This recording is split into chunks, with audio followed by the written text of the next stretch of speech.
ದಯವಿಟ್ಟು ಯಾರು ಸಹ ಪ್ಯಾಂಟು ಶರ್ಟು ಹಾಕೊಂಡು ಸ್ಟೇಜ್ ಮೇಲೆ ಬರಕೂಡದು. ದಯವಿಟ್ಟು ಪ್ಯಾಂಟು ಶರ್ಟು ಹಾಕೊಂಡಿರೋರು ಸ್ಟೇಜ್ ಮೇಲೆ ಬರಬಾರ್ದು. ಹಾಗೆ ಸ್ಟೇಜು ತುಂಬಾ ಗಟ್ಟಿ ಇಲ್ಲ, ಶಿಥಿಲವಾಗಿದೆ. ತುಂಬಾ ಜನ ಬಂದ್ರೆ ಸ್ಟೇಜು ಆಭಾಸ ಆಗುವಂತದ್ದಾಗುತ್ತೆ.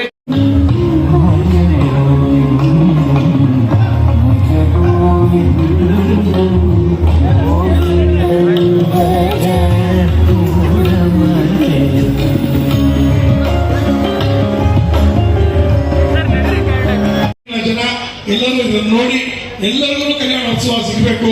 ಬರೀ ನಮ್ಮ ಕುಟುಂಬಕ್ಕೆ ಮಾತ್ರ ಅಲ್ಲ, ನಮ್ಮ ಇಡೀ ಗ್ರಾಮದ ಎಲ್ಲ ಸುತ್ತಮುತ್ತ ಎಲ್ಲ ಗ್ರಾಮದ ನಮ್ಮ ಜನತೆಗೆ ಇದರ ಅನುಗ್ರಹ ಸಿಗಬೇಕು ಅಂತ ನಮ್ಮ ಮುರಳಿಗೌಡರು ಮನಸ್ಸು ಮಾಡೋದು. ಅದಕ್ಕೆ ಕಾರಣ ಒಂದಿದೆ. ಒಳ್ಳೆ ಒಬ್ಬ ನಾನು ಆಗ ಹೇಳಿದೆ ನಿಮ್ಗೆ ಏನು ಅಂದ್ರೆ, ಮನವನ್ನಿತ್ತರೆ ತನ್ನ ನಿಲ್ಲುವರು ಅಂತ ದಾಸ್ ಹೇಳಿದ್ದಾರೆ. ಮನಸ್ಸನ್ನ ನೀವು ಅಪ್ಪನ ಪಾದಗಳಿಗೆ ನಿಮ್ದು ಭಕ್ತಿಯನ್ನು ಇಟ್ಟು ಅಂದ್ರೆ ತನ್ನನ್ನು ತಾನೇ ಸ್ವಾಮಿ ನಿಮಗೆ ಸಮರ್ಪಣೆಯನ್ನು ಮಾಡ್ಕೊತಾರಂತೆ. ಒಬ್ಬ ಭಕ್ತ ಏನ್ ಮಾಡ್ದ, ನಮ್ಮ ಕಾರ್ಯಕ್ರಮಕ್ಕೆಲ್ಲ ಬಂದು ನೋಡಿದ್ದೇನೆ. ಇಲ್ಲ ಇದು ನಾವು ಮಾಡಿಸ್ಬೇಕು ಅಂತೇಳಿ ಒಂದೆರಡು ಸಲ ಫೋನ್ ಮಾಡ್ದೆ. ಆಯ್ತಪ್ಪ ನೋಡೋಣ ಅಂತ ಹೇಳಿ. ಯಾಕಂದ್ರೆ ನಮ್ಗೆ ಬೇಕಾದಷ್ಟು ಕಾರ್ಯಕ್ರಮಗಳಿರುತ್ತೆ. ನಾವೇನು ಇದನ್ನ ಧರ್ಮ ಪ್ರಚಾರಕ್ಕೆಲ್ಲ ಕಡೆ ನಾವು ಮಾಡ್ಕೊಂಡು ಬರ್ತಾ ಇರೋದು.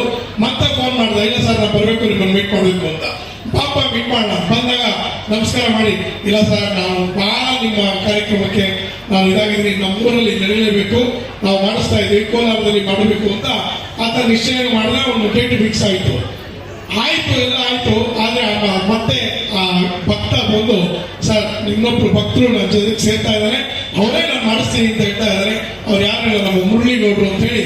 ಈ ಕಾರ್ಯಕ್ರಮಕ್ಕೆ ನಾನು ಸತ್ಯ ಹೇಳ್ತೀನಿ, ಬರಕ್ ಮೂಲ ಕಾರಣ ನಮ್ಮ ನವೀನ್ ಆ ಮನುಷ್ಯನ ಪಾದಗಳಿಗೆ, ನನ್ನ ಭಕ್ತನ ಪಾದಗಳಿಗೆ ನಾನು ನಮಸ್ಕಾರ ಮಾಡಿ, ಆನೇಕಲ್ ಕಲ್ಯಾಣೋತ್ಸವದಾಗ ಅದು ಕೈಗಡೆತ್ತು ನೋಡಿ, ಸರ್ ನಮ್ಮ ಮೇಲೆ ಬರಬೇಕು, ಈ ಕಾರ್ಯಕ್ರಮ ಆಗಬೇಕು ಅಂತ ಈತ ಬಹಳ ಮನೋರಥ ತಗೊಂಡು ನಮ್ಮ ಮುರಳಿಗೌಡರನ್ನ ಪರಿಚಯ ಮಾಡಿಬಿಟ್ರು.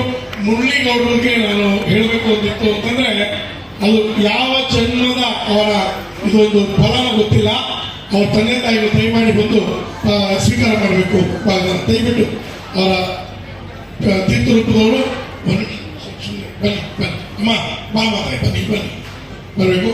ಅವರ ತಂದೆ ತಾಯಿಗಳು ಏನು ಪುಣ್ಯ ಮಾಡಿದ್ರು, ನಿಮ್ಮ ತಂದೆ ತಾಯಿಗಾಗ್ಲಿ ಅಥವಾ ನಿಮ್ಮ ತಂದೆ ತಾಯಿಗಾಗ್ಲಿ ಯಾರು ಪುಣ್ಯ ಮಾಡಿದ್ರು ಗೊತ್ತಿಲ್ಲ.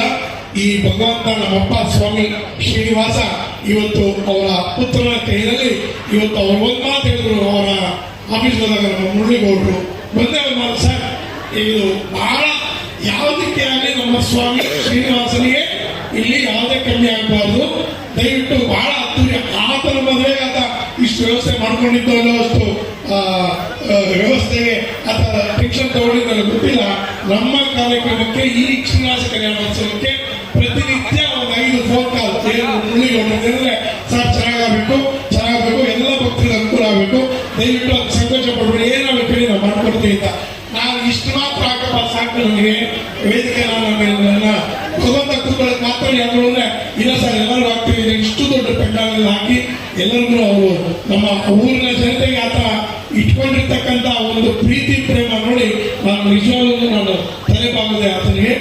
ಎಷ್ಟು ಪ್ರೇಮ ಅಲ್ಲ ಸರ್, ಪ್ರತಿಯೊಬ್ಬರಿಗೂ ಹಣ ವಾಣಕ್ಕೆ ಆಗ್ತಾವ, ಇವ್ರಿಗೆ ಆಗ್ಬೇಕು, ದಯವಿಟ್ಟು ಅವ್ರಿಗೆ ಕರೆಯೋಣ, ಇವ್ರಿಗೆ ಹೇಳ್ಕೊಂಡು ಎಷ್ಟು ಕಷ್ಟಪಟ್ಟಿದ್ದಾರೆ ಅಂತ ಹೇಳ್ತಂದ್ರೆ ನಮ್ಮ ಮುರಳಿಗೌಡರು. ಅವ್ರ ಬಗ್ಗೆ ನಾನು ಹೇಳ್ಬೇಕು ಅಂತ ಹೇಳ್ತಂದ್ರೆ, ವಿಜಯದಾಸ್ ಒಂದು ಮಾತು ಹೇಳ್ತಾನೆ, ಚಿರಂಜೀವಿಯಾಗಿರೋ ಚಿನ್ನ ನೀನು, ಸಕಲ ಭಾಗವತರ ಪಾದದ ಧೂಳಿಯಾಗಿರುವಂತ ನಮ್ಮ ವಿಜಯದಾಸ್ ಹೇಳಿದೆ. ನಾನಿವತ್ತು ನಮ್ಮ ಚಿರಂಜೀವಿ ಮುರಳಿಗೌಡರಿಗೆ ಅವ್ರ ತಂದೆ ತಾಯಿ ಒಳ್ಳೆ ಸಂಸ್ಕೃತಿ ಕೊಟ್ಟಿದ್ದಾರೆ, ಅವ್ರ ತಂದೆ ತಾಯಿ ಒಳ್ಳೆಯ ಕಲ್ಚರ್ ಕೊಟ್ಟಿದ್ದಾರೆ, ಅವ್ರ ತಂದೆ ತಾಯಿ ಒಳ್ಳೆ ಸಾತ್ವಿಕತೆ ಕೊಟ್ಟಿದ್ದಾರೆ, ಅವ್ರ ತಂದೆ ತಾಯಿ ಅವರಿಗೆ ಒಳ್ಳೆಯ ಮನೆತನವನ್ನ, ಒಂದು ಒಳ್ಳೆಯ ಏನೇಬೇಕು ಅಂದ್ರೆ ಆಟಿಟ್ಯೂಡ್ ಅಂತ ಇಂಗ್ಲಿಷ್ ಹೇಳಿದ್ವಿ. ಒಳ್ಳೆ ಆಟಿಟ್ಯೂಡ್, ಯಾರು ನೋಡಿದ್ರು ನಕ್ಕೊಂಡು ಸ್ವಾಮಿ ನಮಸ್ಕಾರ ಕಲ್ಯಾಣೋತ್ಸವ ಬರಬೇಕು ಅಂತ ಪ್ರತಿಯೊಬ್ಬರಿಗೂ ಕೂಡ ಸಾತ್ವಿಕತೆಯಿಂದ, ಅದು ಇವತ್ತು ಬಹಳ ಬೇಕಾಗಿರ್ತಕ್ಕಂಥ ಈ ಸಮಾಜದಲ್ಲಿ ಸಾತ್ವಿಕತೆ ಪ್ರತಿಯೊಬ್ಬರು ಇರಬೇಕು. ನಂತರದಲ್ಲ ಸಾತ್ವಿಕತೆ ಒಂದು ಸೆಕೆಂಡ್, ಒಂದು ನಿಮಿಷ ನಮಸ್ಕಾರ ಮಾಡಿ ಆ ದೇಹದಲ್ಲಿರ್ತಕ್ಕಂಥ ಇನ್ನೊಬ್ಬ ವ್ಯಕ್ತಿಯಲ್ಲಿರ್ತಕ್ಕಂಥ ಆ ಭಗವಂತನ ಆ ಸ್ಮರಣೆಗೆ ಏನೋ ಒಂದು ಸ್ಪಂದಿಸಿದ್ದಾಗಿ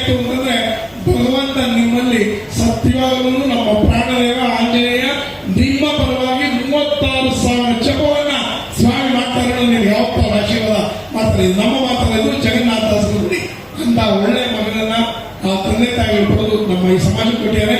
ನಾನು ಒಂದೇ ಒಂದು ಪ್ರಾರ್ಥನೆ ಮಾಡೋದೇನು ಅಂತಂದ್ರೆ, ಈ ಮುರಳಿಗೌಡರಿಗೆ ನಿಮ್ಮೆಲ್ಲರ ಪಾದದ ಸ್ಪರ್ಶ, ನಿಮ್ಮೆಲ್ಲರ ಪಾದದ ಧೂಳು ಆಶೀರ್ವಾದ ಸದಾ ಈ ಮುರಳಿಗೌಡರಿಗೆ ಇರಲಿ ಅಂತ ನಾನು ಭಗವಂತನಲ್ಲಿ ಪ್ರಾರ್ಥನೆ ಮಾಡ್ತಾ, ಅವರ ತಂದೆ ತಾಯಿಗಳಿಗೆ ಈ ಒಂದು ಆಶೀರ್ವಾದವನ್ನು ನೀಡಿ ಹಾಗೂ ಮಕ್ಕಳಿಗೂ ಆಶೀರ್ವಾದ ನೀಡಿ, ಅದಾದ್ಮೇಲೆ ನಾನು ಮತ್ತೆ ಪ್ರಾರ್ಥನೆ ಮಾಡ್ಕೊತಾ ಇದ್ದೀನಿ. ನೀವು ಕೊನೆ ಭಕ್ತ ಬಂದು ಸ್ವಾಮಿ ನಾವು ಹೊರಡ್ತಾ ನಾನು ತೃಪ್ತಿ ಆಗಿದ್ದೀನಿ ಕೂಡ ದೇವರು ತೆಗೆಯೋದಿಲ್ಲ. ಅರ್ಥ ಆಯ್ತಲ್ಲ? ಯಾರು ಆತಂಕ ಪಡ್ಕೋಬೇಡಿ, ಸಾಲಾಗಿ ಒಬ್ಬೊಬ್ಬರಾಗಿ ಬನ್ನಿ. 4 ಜನ ನಿಂತಿರ್ತೀವಿ, ಎಲ್ರಿಗೂ ಮಂತ್ರಾಕ್ಷರ ಕೊಡ್ತೀವಿ. ಆ ಮಂತ್ರಾಕ್ಷತೆಯನ್ನ ದೇವ್ರಿಗೆ ಹಾಕ್ಬೇಡಿ. ಆ ಮಂತ್ರಾಕ್ಷತೆಯನ್ನ ನಿಮ್ಮನೆ ತಗೊಂಡೋಗಿ ಭಗವಂತ ಏರಿಸ್ಕೊಂಡಿರ್ತಕ್ಕಂಥ ಮಂತ್ರಾಕ್ಷತೆ ನಿಮಗೆ ಅದು ಪ್ರಸಾದ.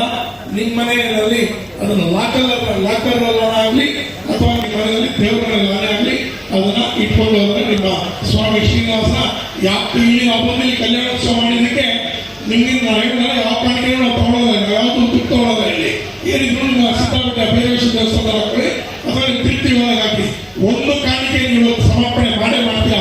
ಅದೇನು ಅಂತಂದ್ರೆ ನಮ್ಮ ಸ್ವಾಮಿ ಮುಂದೆ ಬಂದು ಗೋವಿಂದ ಅಂತ ಹೇಳಿ, ಹರೇ ಶ್ರೀನಿವಾಸ ಅಂತ ಹೇಳಿ, ಹರೇ ಶ್ರೀನಿವಾಸ ಗೋವಿಂದ. ಇನ್ವೇ ವೇದದಲ್ಲಿ ಸೀತಾಪಟ್ಟದಲ್ಲಿ ಗ್ರಾಮದಲ್ಲೆಲ್ಲ ಯಾರು ನಾವು ಭೇಟಿ ಆಗ್ತೀವಿ ಅವ್ರಿಗೆಲ್ಲರೂ ಹಲೋ ಬಾಗುಂಡವ ಏನೋ ಯಾರು ಅದಂತ ಬೇಡ, ಹರೇ ಶ್ರೀನಿವಾಸ ಬಾಗುಂಡವನ್ನ, ಹರೇ ಶ್ರೀನಿವಾಸ ಚೆನ್ನಾಗಿದೆಯಮ್ಮ.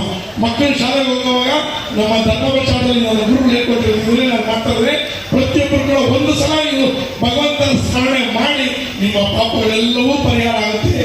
ನಿಮಗೆ ಬೇರೆದನ್ನೆಲ್ಲ ಕೊಡುವಲ್ಲ ನಮ್ಮ ಸ್ವಾಮಿ ಶ್ರೀನಿವಾಸ ಅಂತ ಹೇಳಿ ಸದ್ಭಾವ ಶ್ರೀನಿವಾಸ ಅರ್ಪಣವಸ್ತು. ನಿಮ್ಮೆಲ್ಲರೂ ಕೂಡ ನಮ್ಮ ಸ್ವಾಮಿ ಶ್ರೀನಿವಾಸ ಆಯುಷ್, ಆರೋಗ್ಯ, ಅಭಿವೃದ್ಧಿ ಸಕಲವನ್ನ ಸ್ವಾಮಿ ಎಲ್ಲವನ್ನು ಕೊಟ್ಟು ನಿಮ್ಮನ್ನೆಲ್ಲ ಕಾಪಾಡಿಕೊಳ್ಳಿ. ಹೀಗೆ ಮುಂದಿನ ದಿನಗಳು ಕೂಡ ಇದೇ ಸೀತಾಬೆಟ್ಟದ ಈ ಜಾಗ ನಾವು ಈ ಮಾಡ್ತೀವಿ ಅಂತ ಹಾಕೊಂಡಿರ್ಲಿಲ್ಲ. ಸೀತಾಬೆಟ್ಟದ ಪ್ರೇರಣೆ ಮಾಡ್ತೀವಿ ಅಂತ ಅವೆಲ್ಲ ರೆಡಿ ಮಾಡ್ಕೊಂಡಿದ್ವಿ. ಈ ಜಮೀನು ಓನರ ದೇವರಿಗೆ ಮಾಡಿದ್ರು ಗೊತ್ತಿಲ್ಲ. ನಮ್ಮ ಅಪ್ಪನ ತೀರ್ಮಾನ ಸ್ವಾಮಿ ಶ್ರೀನಿವಾಸ ನಾನು ಈ ಜಮೀನನ್ನು ಇಲ್ಲಿ ಮಾಡ್ಕೊಳ್ತೀನಿ ಅಂತೇಳಿ ಅಲ್ಲಿಂದ ಇಲ್ಲಿ ಕಲ್ಯಾಣೋತ್ಸವನ್ನ ಮಾಡ್ಕೊಂಡ ಈಗ ಒಂದೇ ಒಂದು ನಿಮಿಷ ಅವರಿಗೆ ಪ್ರಸಾದವನ್ನ ಸಮರ್ಪಣೆ ಮಾಡ್ತಾ ಇದ್ದೀವಿ. ಹರೇ ಶ್ರೀನಿವಾಸ. ನಿಖಿಲ ಸುರಾಸುರ ವಂದಿತ ವರಾಹ ಕ್ಷೇತ್ರ ವಿಭೂಷಣಸ್ಯ ಶೇಖರಾಚಲ ಗರುಡಾಚಲ ಸಿಂಹಾಚಲ ವೃಷಭಾಚಲ ನಾರಾಯಣಾಚಲ ಕಲಿಮಾಲಾ ಕುಲಸ್ಯ ನಾಥಮುಖಭೂತ ನಿಧಿ ಗುಣ ಸಾಭರಣ ಸತ್ವನಿಧಿ ತತ್ವನಿಧಿ ಭಕ್ತಿ ಗುಣ ಪೂರ್ಣ ಶ್ರೀ